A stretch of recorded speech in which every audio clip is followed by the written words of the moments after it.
बच्चों वापिस आओ कक्षा में। संस्कृत के अध्ययन का समय हो चुका है। सुप्रभात बच्चों। प्रणाम गुरुजी।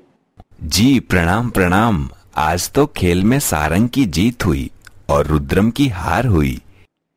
बिल्कुल नहीं गुरुजी, मुझे कोई हरा ही नहीं सकता है, या यूं कहें कि मेरे से सर्वश्रेष्ठ कोई है ही नहीं खेल में।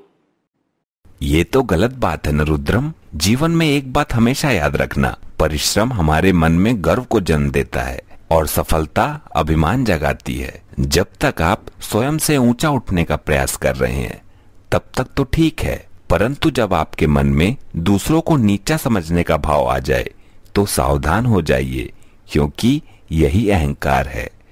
जी गुरुजी। तो हमारा आज का ज्ञान यही है। चलिए तो अब हम सब अपना नया अध्याय शुरू करते हैं।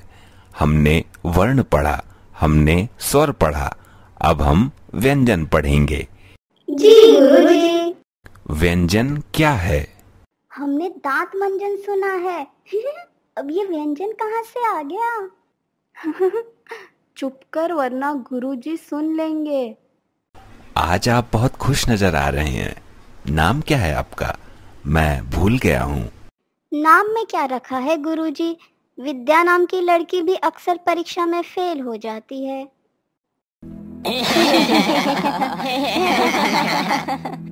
जी मेरा नाम लक्ष्मी है।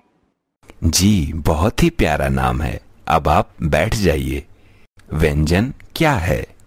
वे वर्ण जिनका उच्चारण स्वरों की सहायता के बिना नहीं किया जा सकता, अर्थात जो स्वरों के साथ मिलकर ही बोले जा सकते हैं, व्यंजन कहलाते हैं। जैसे का प्लस आ बराबर क, या प्लस आ बराबर य। ये रहा आपका उदाहरण। और एक चीज, व्यंजन वर्ण संख्या में 33 होते हैं। तो फिर इसके भी प्रकार होते होंगे ना गुरुजी? जी बिल्कुल। उच्चारण के अनुसार व्यंजन 3 प्रकार के होते हैं। सर्वप्रथम स्पर्श व्यंजन, वे वर्ण जिनके उच्चारण में जीवा कंठ जो स्पर्श करती है, इन्हें 5 वर्गों में विभाजित किया गया है। क वर्ग, च वर्ग, ट वर्ग, ता वर्ग, पा वर्ग। दूसरी है अंतस्थ व्यंजन, वे व्यंजन जिनके उच्चारण में श्वास मुख में थोड़ा रोक कर बाहर निकाला जाता है।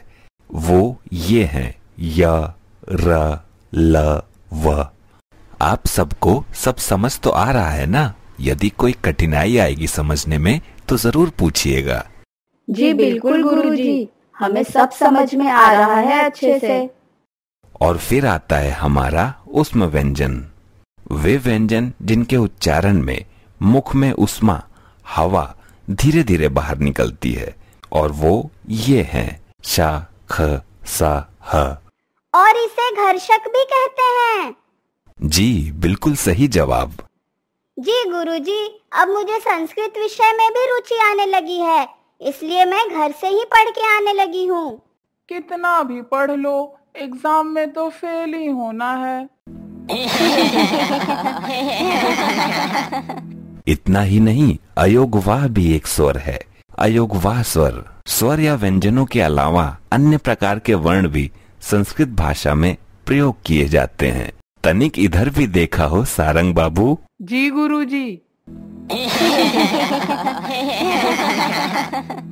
हाँ, तो हम अन्य प्रकार के वर्ण जो संस्कृत भाषा में प्रयोग किए जाते हैं पढ़ रहे थे, और वो ये हैं विसर्ग, अनुस्वार, जिह्वामूल्य, उपधमानीय। इन्हें आयोगवाह स्वर कहते हैं। इनका उच्चारण स्वरों की सहायता से ही होता है। गुरुजी, आज के लिए इतना ही रखते हैं ना? आगे की अध्याय अब हम लोग कल पढ़ेंगे। जी बिल्कुल। और वैसे भी जग्गू को अब तक भूख भी लग गई होगी। मैं चाहता हूँ कि मैं अगला अध्याय शुरू करने से पहले आप सबकी एक छोटी सी परीक्षा ले लूं, जो कुछ भी पढ़ाया गया है। जी गुरुजी।